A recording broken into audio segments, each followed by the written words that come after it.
नमस्ते दोस्तों, इस वीडियो में हम देखेंगे भारत के पहले आर्मी जनरल के.एम. करियप्पा का परिचय, जिन्हें आगे चलकर 15 जनवरी सन 1986 को फील्ड मार्शल की उपाधि से सम्मानित किया गया। तो सर्वप्रथम 15 जनवरी 1949 को के.एम. करियप्पा ने भारत के जनरल का पद ग्रहण किया। भारत के आखिरी ब्रिटिश जनरल रॉय बूचर के उपरांत, तथा वे आगे चल के भारत के जनरल बने एवं भारत के आर्मी जनरल होने के पहले वह लेफ्टिनेंट जनरल हुआ करते थे तथा वे वेस्टर्न कमांड में कार्यरत थे।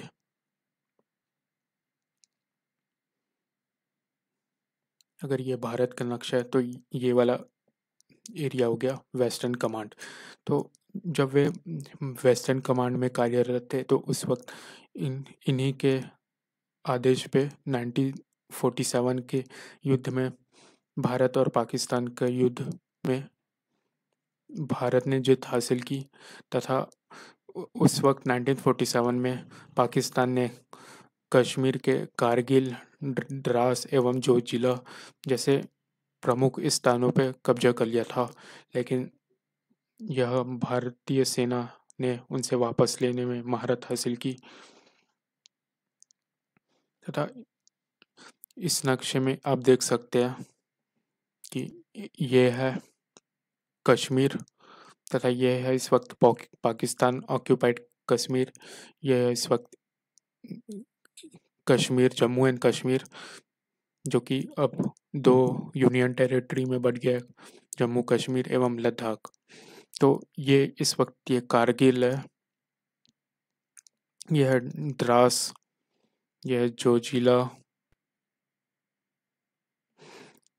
तो इन जगह पे 1947 में पाकिस्तान ने कब्जा कर लिया था, लेकिन फिर भी हमने इनसे वापस लेने में सफल हुए।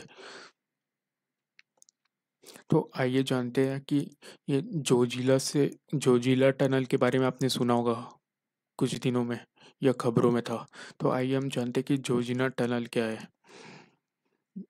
जोजिना जोजिला टनल कश्मीर को लेह से जोड़ता है, जो कि एक अंडरग्राउंड सुरंग की तरह है, जो कि जोजिला पास हमने देखा नक्शे में। जो जोजिला पास है वो पहाड़ों के बीच से होके गुजरता है। ऐसे ये पहाड़ है, तो उन पहाड़ों के बीच से जो रास्ता है होता है उन्हें बोला जाता है पास। तो एक सुरंग बनाई जा रही है इसी पास के अंडरग्राउंड में, ताकि श्रीनगर से लेह में साल के 12 महीने कनेक्टिविटी रहे, क्योंकि जो कश्मीर का इलाका है यहाँ इतनी बर्फ़बारी होती है कि ये जो ऊपर का जो एरिया है यहाँ पर बर्फ़बारी के कारण ये रास्ता जाम हो जाता है। तो इस वजह से जो लेह है यह हमेशा डिसकनेक्टेड है, ये कटा हुआ रहता है मुख्य भारत से, ये पूरी तरीके से कटा हुआ रहता है कुछ महीनों तक। ठंड के कुछ बड़े जहाँ जब तापमान बहुत ज़्यादा गिर जाता है तब ये पूरा कट जाता है। तो जब यह अंडरग्राउंड सुरंग रहेगी तो इसके थ्रू हम 12 महीने श्रीनगर से लेह या फिर लेह से श्रीनगर पहुंच सकेंगे।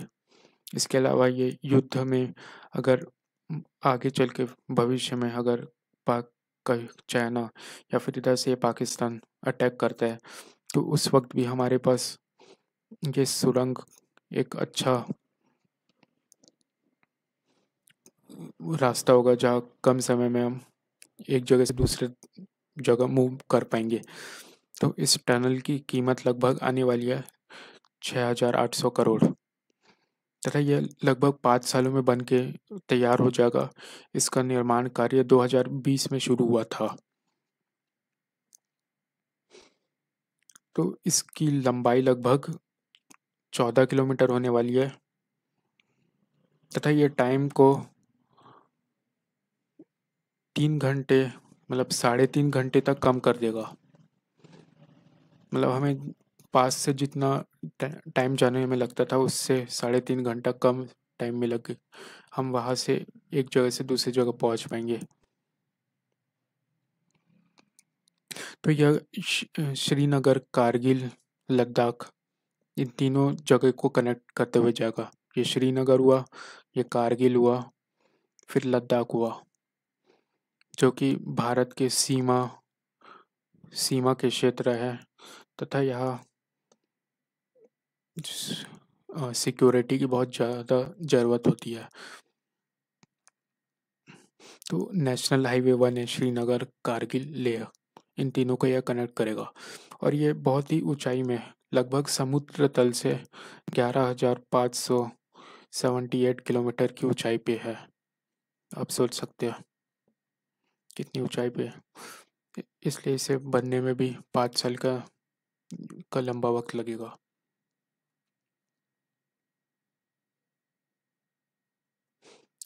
फिर आइए इसके बाद देखते हैं हम कि फील्ड मार्शल के सी करियप्पा की एक बहुत ही खास कहानी है उनके बेटे के बारे में। जब सन 1965 का युद्ध चला था भारत और पाकिस्तान का, उस वक्त के एम करियप्पा के पुत्र के सी करियप्पा वे भारतीय वायुसेना में स्क्वाड्रन लीडर थे, जो कि एक ऑफिसर का पद होता है, तथा वे उस वक्त भारत और पाकिस्तान की सीमा पे उस वक्त अपने प्लेन से निगरानी में थे। तो उसी वक्त पाकिस्तान की सेना ने उन पे अटैक कर दिया, तो इससे उनका प्लेन क्रैश हो गया और वे केसी करियप्पा पाकिस्तान की बॉर्डर में पैराशूट के द्वारा लैंड हो गए। तब उन्हें पाकिस्तान के सैनिकों ने उन्हें बंदी बना लिया। फिर जब पाकिस्तान के सैनिकों ने उनकी पूछताछ की तो उन्हें यह पता चला कि ये भारत के जो जनरल थे, पुराने पूर्व जनरल के एम करियप्पा उनके पुत्र है। फिर उन्होंने यह बात पाकिस्तान के जनरल अयूब खान को बताई। तो जब भारत और पाकिस्तान का बंटवारा नहीं हुआ था, तब के अयूब खान और केसी करियप्पा एक दूसरे के बहुत परिचित थे तथा अयूब खान केसी करियप्पा के जूनियर थे तथा शायद उनका एक ही बटालियन था और एक ही रेजिमेंट थी। तो इस तरीके से वो एक दूसरे को परिचित थे। तो जब अयूब खान को जनरल अयूब खान को इस बारे में पता चला कि उनका पुत्र यहाँ है पाकिस्तान की जेल में, तो उन्होंने के एम केसी करियप्पा को इस बारे में संपर्क किया। उन्होंने उन्हें बताया कि आपका पुत्र हमारे जेल में है तथा ये यहाँ सुरक्षित है, अगर आप चाहे तो हम इन्हें रिहा कर देंगे। तो इस पे जनरल के सी करियप्पा ने जवाब दिया कि भारतीय सेना का हर एक सिपाही मेरे पुत्र के समान है एवं मेरे पुत्र के साथ उसी तरीका का व्यवहार किया जाए जैसे भारतीय सेना के आप बाकी सैनिकों के साथ करते हैं। फिर उसके बाद जब युद्ध खत्म हुआ तो उनके पुत्र को रिहा किया गया। तो उन्होंने यह बयान दिया कि उनके पिता बहुत ही उत्कृष्ट मूल्यों के व्यक्ति थे तथा वे सेना के हर एक सिपाही को अपने पुत्र की तरह व्यवहार करते थे। फिर उसके बाद आगे चल के सन 1986 में जनरल के एम करियप्पा को फील्ड मार्शल की उपाधि दी गई। तो आइए जानते हैं कि फील्ड मार्शल क्या होता है। फील्ड मार्शल भारतीय सेना का एक सर्वोच्च रैंक होता है।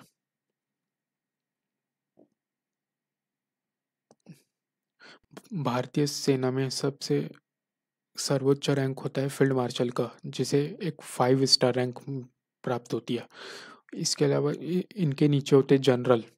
जनरल का रहता है 4 स्टार रैंक। तो जो फील्ड मार्शल जो एक है, ये एक वॉर टाइम रैंक है या फिर सेरेमोनियल, मतलब ये संविधानिक पोस्ट नहीं है इनकी। या जब कोई बहुत बड़ा वॉर होता है या फिर कोई ऐसा घटना होती है, जिस वक्त जो भारतीय सेना या फिर किसी अन्य सेना बल के जो सबसे सर्वोच्च अधिकारी होते हैं, उनके कार्य को सराहने के लिए यह उपाधि दी जाती है फील्ड मार्शल की।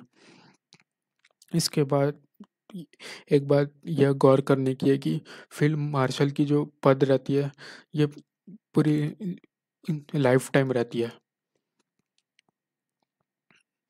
इसकी कोई एज लिमिट या कोई समय सीमा नहीं होती कि इतने वर्ष के बाद आपको ये पद त्यागना होगा। यह पद आपके साथ पूरी ज़िंदगी भर आपके साथ रहता है।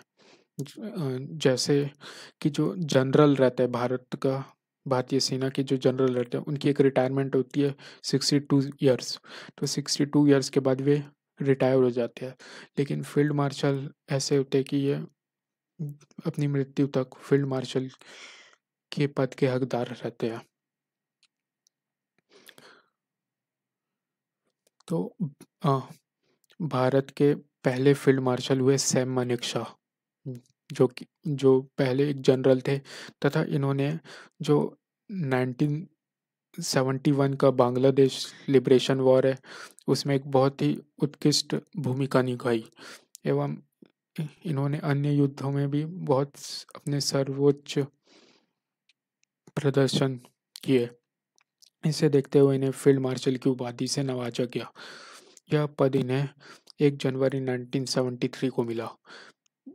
फिर इसके बाद के. एम. करियप्पा, जो कि इनके जनरल इनसे पहले थे, लेकिन इन्हें यह उपाधि आगे चल के 15 जनवरी 1986 को प्राप्त हुई। अब जो फील्ड मार्शल रहता है, ये तो होता है इंडियन आर्मी या फिर थल सेना का सर्वोच्च पद। लेकिन उसी तरह नेवी भी रहती है और एयर फोर्स भी रहता है। तो इनमें भी एक सर्वोच्च पद रहता है। तो जैसे आर्मी का सर्वोच्च पद रहता है फील्ड मार्शल, तो उसी के इक्विवेलेंट या उसी के बराबर एक फील्ड पद रहता है एडमिरल ऑफ द फ्लीट, जो नेवी में होता है, एडमिरल ऑफ द फ्लीट। और इसी तरीके से इन इन दोनों के इक्वल रहता है marshal of air, Indian air force. तो अब तक हमारे सेना में सिर्फ 2 ही फील्ड मार्शल बने हैं और एक ही marshal of the Indian air force बना है। लेकिन हमारे पास इस वक्त ऐसी नेवी में कोई ऐसा बड़ा पद नहीं बना है। तो ये है के. सी. करियप्पा, जो दूसरे फील्ड मार्शल हुए। ये है सैम मानेकशॉ, पहले फील्ड मार्शल। तथा यह है अर्जन सिंह, ये एयर फोर्स के martial of the air force है। तो आप देख सकते हैं, ये बोला जाता है, एक बैटन बोला जाता है इसे। एक तरीके की छड़ रहती है, जो कि एक बहुत ही सम्माननीय वस्तु होती है।